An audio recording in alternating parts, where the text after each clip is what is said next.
Barbara, we begin with some pretty powerful video here of flames engulfing a home. Anthony, thanks. And this morning, a massive manhunt is underway across Germany after the horrific truck attack on a Christmas market in the heart of Berlin. And this afternoon, Fayetteville police releasing some new information surrounding the incident. Today, police identified the 3 officers involved. Julie Wilson has details. Developing this morning in North Raleigh, police are looking for the suspects involved in a home invasion. All eyes on the Supreme Court today as they could issue rulings on 2 major issues. And we're here live this morning at City Plaza in downtown Raleigh. A lot of energy in the air. Joining us is Tori Johnson. And before he took the stage, he admitted to us he was a little nervous. He also talked about when he'll be coming back to the Triangle. Meantime, chaos erupts at a Fayetteville mall packed with after Christmas shoppers. Yesterday's heavy storms proved to be just too much for some parts of Chapel Hill, and as you see, firefighters had to rescue some people from their cars. Anthony Wilson picks up our live team coverage there. Anthony, I know you were saying you got caught in some of this that came down so quickly yesterday as well in Chapel Hill.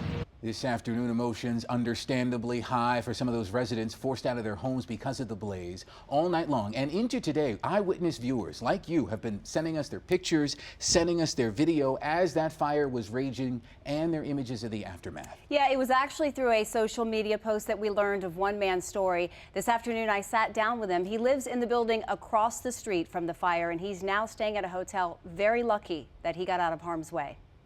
It feels like I'm standing in front of a campfire. It's worse today for me than it was yesterday. Talking about what he experienced last night with the downtown Raleigh fire burning right across the street from his apartment brings John Pefferly to tears. When I got to the bottom, I was spent. I couldn't hardly walk. I just couldn't move any faster. And this policeman comes out of nowhere. He kind of just lifts me up. John's overwhelmed by the courage and kindness of the first responders and shocked at how lucky he feels today.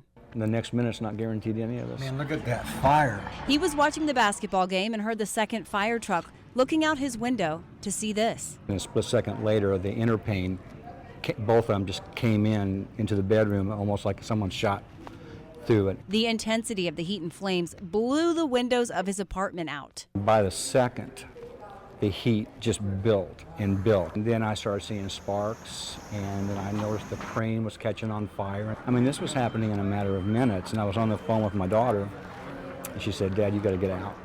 And I said, "Yeah, probably." The darkness was the power going out, and in the chaos, all he could grab was a flashlight, his jacket, hat, and keys before evacuating. It was a challenge because he's recovering from a knee replacement. And I knew I had to go down 6 flights of stairs. He says everyone was orderly and strangers were helping strangers down the stairs, and that's when it all hit him. A same policeman came up later. He said, "Do you want to call your daughter? Do you want me to?" And I said, "Maybe you do. I don't want her to see me like this." This afternoon, John is staying at the Marriott near Crabtree Valley Mall. He's worried about what he's going to find when he returns to his home, but he says he's thankful that he made it out safely. And we should also mention that there are some hotels giving discounts to displaced residents, including the Marriott. We have put up that information on abc11.com. It's under the Need Help story. Joel? Developing now, we've got new details about an officer-involved fatal shooting in Fayetteville. Remember, we brought you those live pictures of the scene as this was unfolding yesterday after Patrick Gatson barricaded himself inside of an apartment. And this afternoon, Fayetteville police releasing some new information surrounding the incident. Today, police identified the 3 officers involved. Julie Wilson has details. Julie, thank you. Well, you already can save at Goodwill, but now you can save even more. How a new app is helping you. And it was a murder that shocked the country. A new look inside the Charles Manson murders, the 2020 special that will give us new insight into that deadly cult. Plus, an EMT worker killed on the job, the man who ran her over. Eyewitnesses describing the chaotic scene.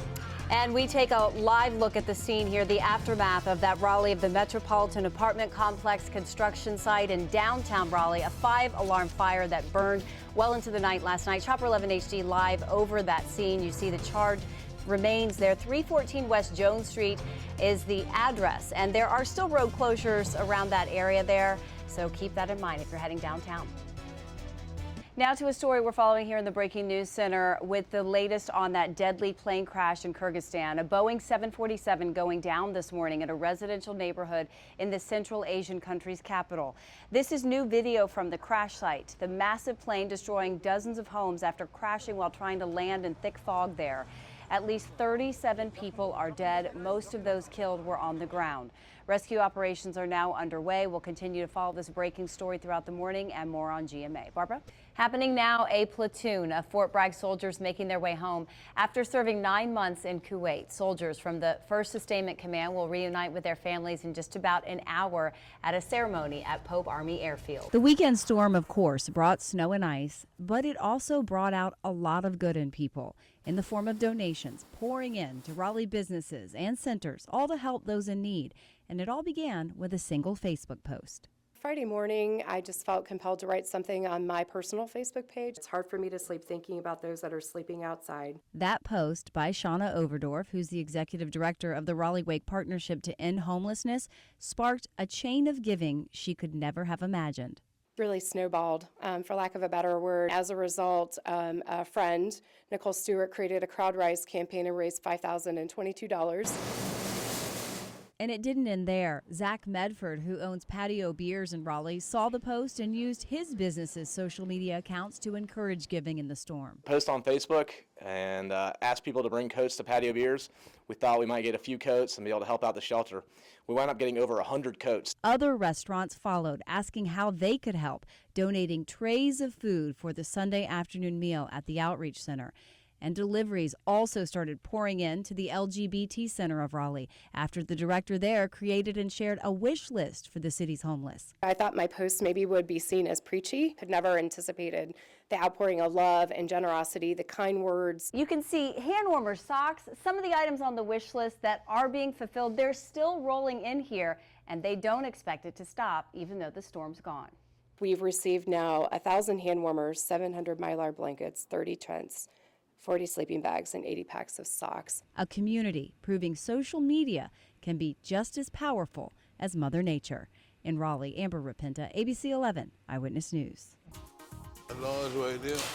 Yeah. For Timothy Rogers and Kelvin Smyer, this is no ordinary shopping day at the Durham Rescue Mission thrift store. It's very important. The weather is very cold, and we're being blessed to be able to get these warm clothes. They help me stay very warm. The help is being provided through Operation Rescue Warm Shelter.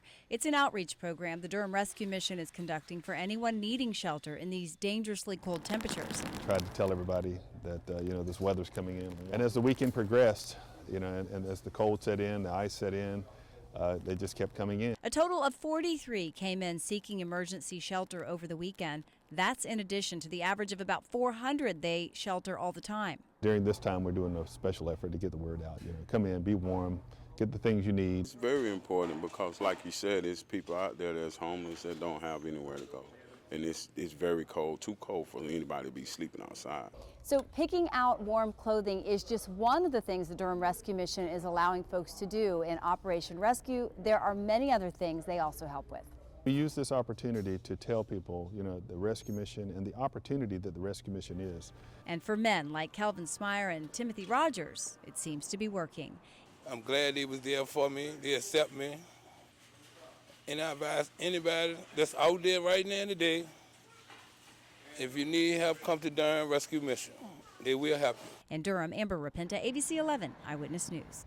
We're going to end it on that. Drop the mic. It's adorable. Those are the Eyewitness News must-see videos. John Barba, back to you.